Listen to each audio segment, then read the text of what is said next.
Shalom. इसलिए सत्य का पट्टा कमर पर कस लो और दृढ़ रहो। हमने किसके लिए दृढ़ रहना है? एफिसियों की पत्री उसका 6 अध्याय उसका 13वां पद। इसीलिए परमेश्वर के सारे हथियार बांध लो कि तुम बुरे दिन में सामना कर सको और सब कुछ पूरा करके स्थिर रह सको। हमें परमेश्वर के हथियार बांधने के लिए कहा गया है। मुझे यकीन है कि हमने इन वचनों को पहले भी पढ़ा है, लेकिन जब हम इस पर करीब से नजर डालेंगे और इसकी गहराई से अध्ययन करेंगे तो हम देखेंगे कि सीखने के लिए बहुत कुछ है। पौलुस ने उन दिनों के एक रोमी सैनिक का उदाहरण दिया। हर किसी के लिए सभी आम जगहों पर रोमी सैनिक मौजूद रहते थे।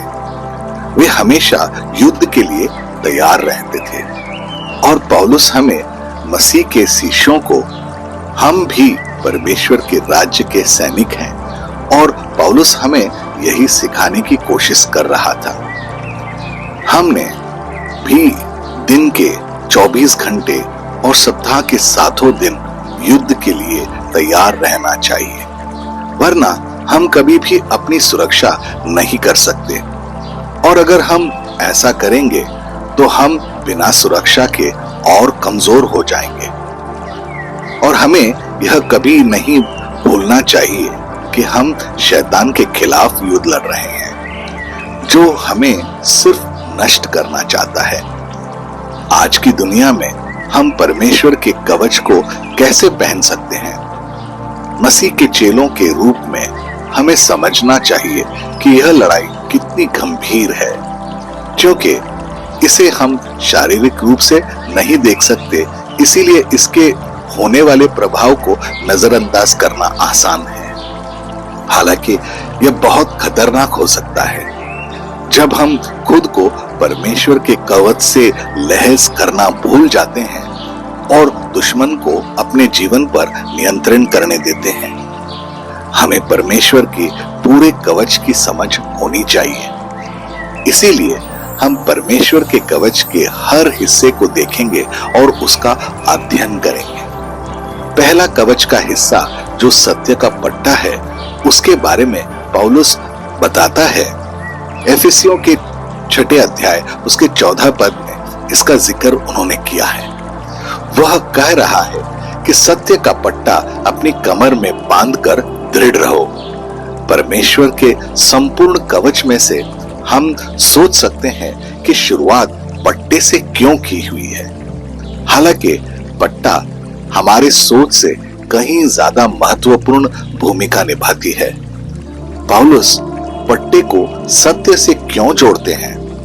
क्योंकि सत्य मसीह के हर चेले के विश्वास की नींव है। पट्टा में धातु के सिरे होते हैं जो सैनिक के कमर से नीचे जांघों तक की सुरक्षा करते हैं। इसमें मियान भी होता है जिससे वे तलवार लटका सकते हैं और झिलम को भी मजबूत रख सकते हैं।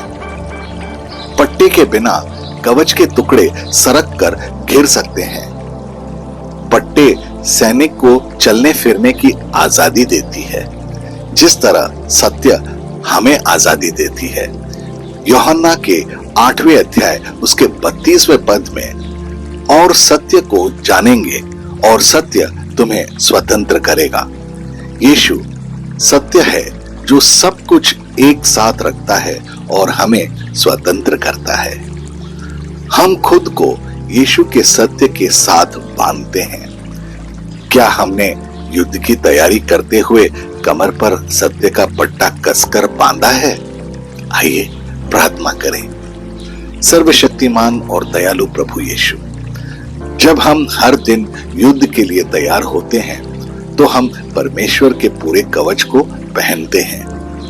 हम सत्य के पट्टे को बांधते हैं जैसे यह पट्टा कवच को एक साथ रखती है।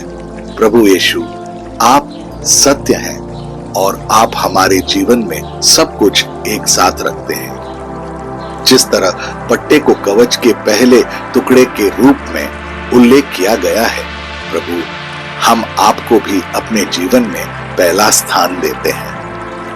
आप विश्वास योग्य हैं, लगातार भले के लिए सभी चीजें करते रहते हैं। हम समझते हैं कि आपके सेवक पौलुस ने कवच और उसके विभिन्न टुकड़ों की उपमा का उपयोग दुष्ट के हमलों से सुरक्षा के लिए क्यों किया।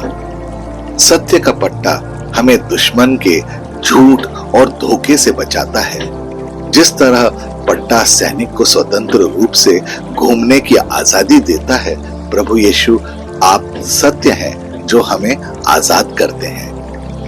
धन्यवाद प्रभु, जो आपने कहा कि आप हमें कभी नहीं छोड़ेंगे।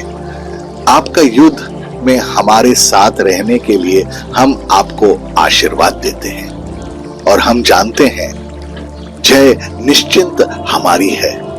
यीशु आपके दयालु नाम में हम प्रार्थना करते हैं। आमीन और आमीन।